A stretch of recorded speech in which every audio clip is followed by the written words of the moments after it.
जरा गंभीर प्रश्न है, 2-3 मिनट ज़्यादा लगेंगे या नहीं होगा तो कल करेंगे, पर शुरू करते हैं। सच्चा और सर्वांगीण होने पर भी प्रमाण ज्ञान है ना, प्रमाण ज्ञान का जन्म कब होता है? कल दोपहर वाली चर्चा अपन ने ली थी कल दोपहर को, तो कोई चाहो तो कल दोपहर वाला सुन लेना, तो उसमें स्पष्ट हो जाएगा। कल दोपहर का यदि सुनोगे तो प्रमाण ज्ञान किस प्रकार है, उसका क्या स्वरूप है, सम्यक ज्ञान में प्रमाण ज्ञान किस प्रकार उदित होता है, वो चर्चा कल दोपहर को आई थी। अब दोबारा करने से फ़ायदा नहीं, अपन यहाँ बढ़ते हैं। सच्चा है और सर्वांगीण है प्रमाण ज्ञान। प्रमाण ज्ञान सम्यक ज्ञान में उदित होता है, ये बात समझ लेना अच्छे से। और निश्चय न वो पूज्य नहीं और निश्चय न पूज्य है, इसका क्या कारण है? सामान्य भाषा में यदि इस प्रश्न को कहें, जैसा कि अपन बोलचाल में कहते हैं कि प्रमाण पूज्य नहीं नय पूज्य है, वही प्रश्न है। वही प्रश्न बिल्कुल एक व्यवस्थित शैली में यहाँ रखा गया।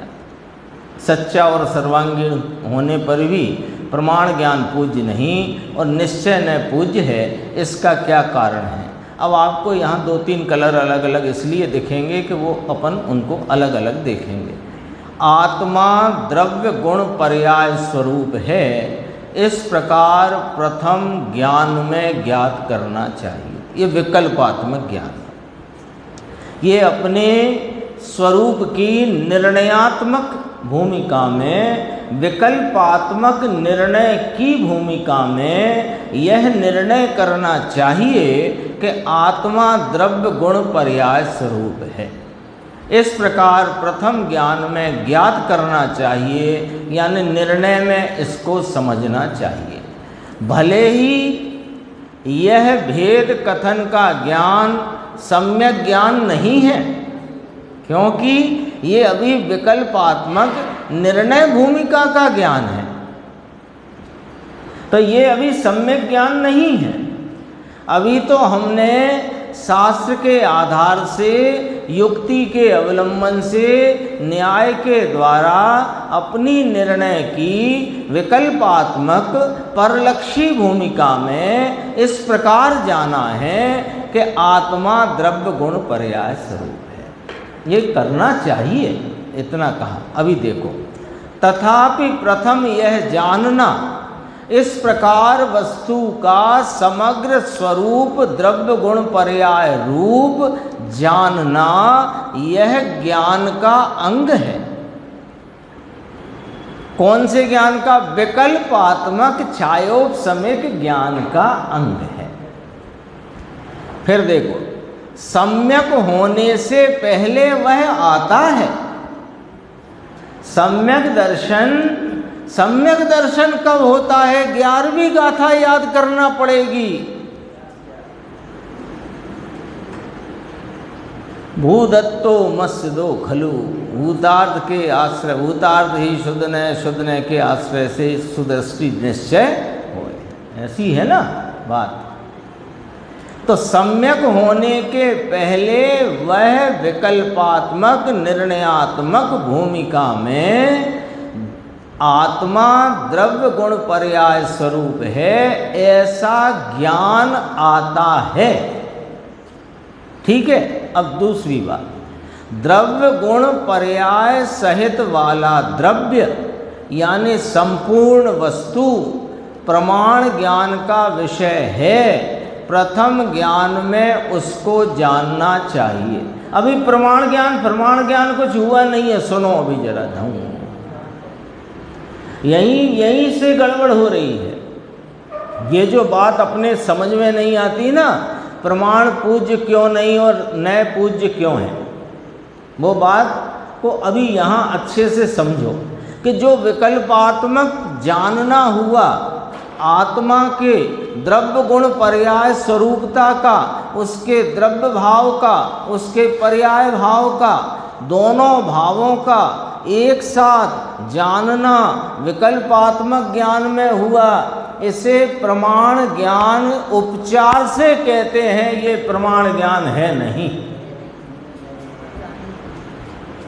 उपचार से क्यों कहते हो कि इस प्रमाण ज्ञान में से जो नए का आलम्बन लेकर, जो शुद्ध नए के विषय को ग्रहण करके इस आत्मा का आस्वादन संचेतन करता हुआ जो प्रतीति का भाव जब जन्म लेता है, उस ज्ञान में मेरी पर्याय का क्या स्वरूप है वह साथ में जानने में आता है। तो अनुभव प्रमाणता के साथ उत्पन्न जो ज्ञान है उसका नाम प्रमाण ज्ञान है। और वहां भी व्यवहार साथ में होने से व्यवहार निषिद्ध है, इसलिए वह अनुभव प्रमाण रूप से उत्पन्न दोनों भावों का जो ज्ञान है उसमें भी शुद्ध नय का विषय पूजनीय है और व्यवहार साथ में होने से निषिद्ध है, इसलिए प्रमाण पूजनीय नहीं है। गंभीर है बात। देखो 2 मिनट और लगेंगे पर होएगा पूरा। द्रव्य गुण पर्याय सहित वाला द्रव्य संपूर्ण वस्तु प्रमाण ज्ञान का विषय है। प्रथम ज्ञान में उसको जानना चाहिए। प्रमाण ज्ञान में द्रव्य पर्याय दोनों आते हैं, है ना, लेकिन वह व्यवहार नय का विषय होने से पूज्य नहीं है। प्रमाण व्यवहार नय का विषय क्यों है? क्योंकि उसमें एकमात्र अभेद नहीं है विषय रूप, उसमें भेद भी शामिल है। उसका निषेध नहीं है भेद का, और भेद का निषेध किए बिना अभेद की प्राप्ति होती नहीं है। निश्चय नय का विषय एक त्रकाली शुद्धात्मा है, इसलिए निश्चय नय को पूज्य कहा है। द्रव्य गुण पर्याय में वस्तु व्याप्त होने पर भी ये आत्मा पदार्थ द्रव्य गुण पर्याय में व्याप्त होने पर भी शुद्ध नय एक रूप शुद्धात्मा को ही बतलाता है। वह कहता है कौन? शुद्ध नय। प्रमाण नहीं कहता। ये प्रमाण तो इसको अखंड अभेद वस्तु और इसकी पर्याय और इसके अनंत गुण ऐसा कहता है।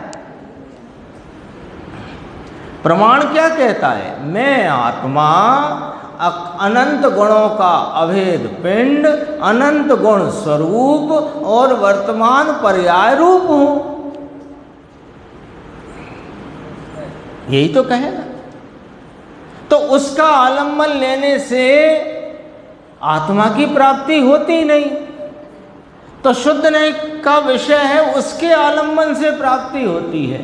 तो शुद्ध नय का विषय क्या कहता है कि एक प्रत्यक्ष प्रतिभास रूप सकल निरावरण नित्य निरंजन निज शुद्धात्म द्रव्य ही मैं हूं। ही लगा है कि नहीं लगा? बोलो, जिन जिन के पास पुस्तक है, नहीं तो यहां दिखता है। ही लगा कि नहीं लगा? तो ही क्या करता है? ही अपने को स्थापित करके, या जिसके लिए ही है उसकी स्थापना होती है, अन्य का निषेध होता है। सकल निरावरण नित्य निरंजन निज शुद्धात्म द्रव्य ही मैं हूं। फिर कहते हैं द्रव्य गुण पर्याय में वस्तु होने पर भी आश्रय करने के लिए तो मात्र शुद्धात्मा ही एक है, ऐसा शुद्ध नय निर्णय कराता है।